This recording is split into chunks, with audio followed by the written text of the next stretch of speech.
sila, no? Teka lang. Sige. Makakatapos lang ng The Voice. Okay, congratulations for a very successful season. Thank you. Congratulations sa team ni Pablo. Sila yung nanalo. Sige, pag-usapan natin itong Green Bones, Nieve. At pagkapasok dun sa trailer, ang ganda nung scoring, sakto sa moment. Talk about the song, ano yung inspirasyon nila dito? We're very happy muna na napasama yung Kantang Nieve para sa movie na to. We're very happy na finally magkakaroon ng highlight si Nieve and makikilala siya ng mas marami pa.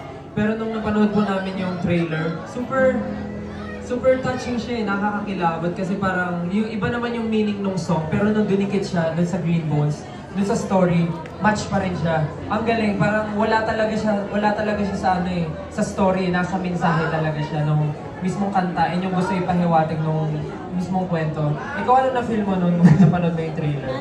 Pablo. Sobrang na-curious ako sa story. Kasi yung trailer, very effective siya. Actually, nagtataka ko kung napapaisip ako kung masama pa talaga si Kuya Dennis. Oo. So, ayun, nakakatawa rin talaga na nadinig bigla yung scoring using the song niya. Yeah. Ibang-iba yung effect niya. Yung pagdating mo pa rin.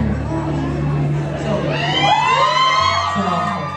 kaya nandito rin kami ngayon kasi excited kami pa. Yeah, sobra excited.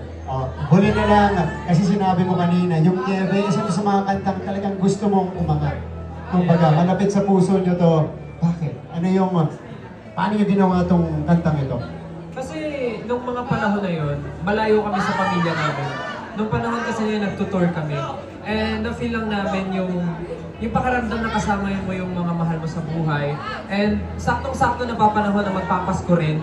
Tugman-tugma rin yung kwento ni Nieve na sa mga kapuso natin na hindi natin kapiling ngayong darating na Pasko. So, bukod dun sa story ni Kuya Dennis and ni Ruro dun sa mismo, sa Green Bones mismo, tugmang-tugma talaga siya and we're very happy na hindi lang yung mensahe ng movie yung mapaparating natin, pati yung mensahe ng kanta, mapapaabot natin sa mga manonood din. We're very happy.